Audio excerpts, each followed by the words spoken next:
I was married to this girl. We met through a dating app, and we instantly felt a connection, so we dated for a few months before getting married. She was having mental illness issues, and I helped her so much to get her out of this state. I took her to different therapists, made sure she had everything she needed at home when I used to go to work. We were so much in love. I never asked her to participate financially in anything. I took care of home chores too. I made sure to keep the house clean, as she had OCD problem and didn't like anything unorganized or dirty.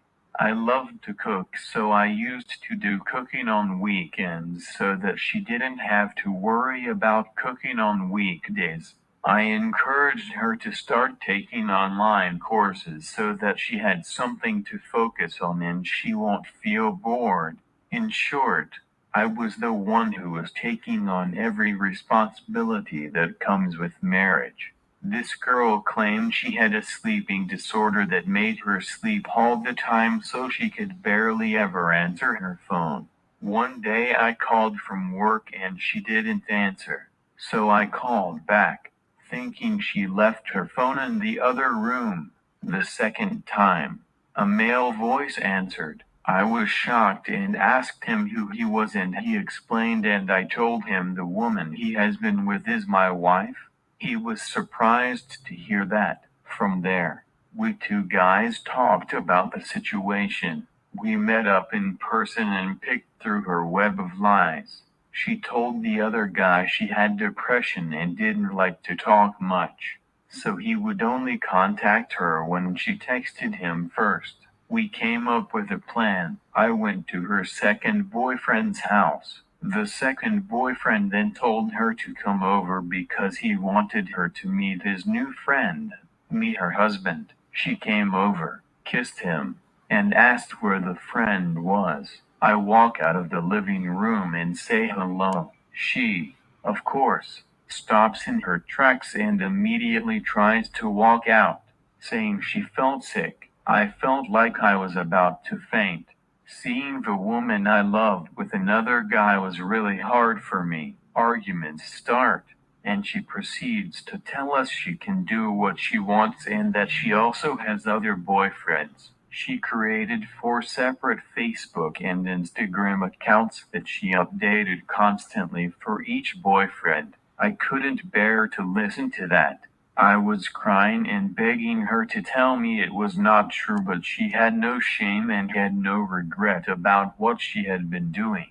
I left the boyfriend's house and arranged for a divorce lawyer. That boyfriend with whom I caught her also had left her. I don't know whether she was serious about having other boyfriends or not, but I never contacted her again after our divorce. I don't know why she did what she did, but now I'm the one with depression and trust issues. Moral of the story. It's hard to find a good moral for this story. Sometimes the situation just sucks, but you have to pick yourself back up again and keep going. Discovering a partner has cheated on you can be devastating. You might feel hurt, angry, sad, or even physically sick. But above all, you might be wondering why. A 2017 study trusted source published in the Journal of Sex Research set out to explore this very topic. The study used an online survey to ask 495 people who had cheated in a romantic relationship about the reasons for their infidelity. Participants included 259 women, 213 men, and 23 people who did not state their gender. They were mostly heterosexual, 87.9%, mostly young adults. Average age was 20 years old. Not necessarily in a relationship. Only 51.8% reported being in some type of romantic relationship.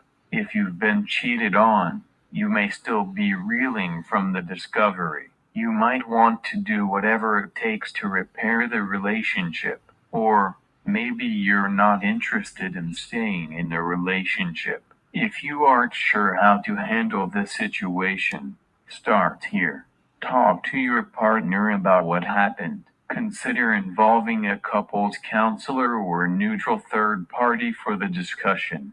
Finding out your partner's motivations may help you make your decision, but it's generally recommended to avoid the nitty-gritty details of the encounter. Ask if your partner wants to continue the relationship.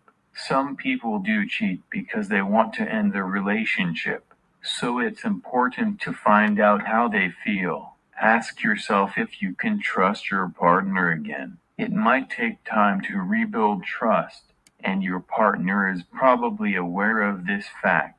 But if you know you can never trust them again, you probably won't be able to repair the relationship. Ask yourself if you still want the relationship. Do you really love your partner and want to work on any underlying issues? Or are you afraid of starting out with someone new? Do you think the relationship is worth fixing? Talk to a counselor. Couples counseling is highly recommended if you are going to work on a relationship after infidelity. But individual therapy can also help you sort through your feelings and emotions about the situation. Cheating in a relationship is a sign of self-regulation failure. When it happens once, it is a mistake. When it happens twice, it is unfortunate. But when it happens thrice or more, it is a pattern indicating primitive, uncivilized, inhuman behavior. The quote that helps me to explain what happens to me is, "There will be times when people will breach the boundaries of your heart. When it happens, seek inner forgiveness to unburden your soul from resentment. Look back. Each person that came into your life served a purpose.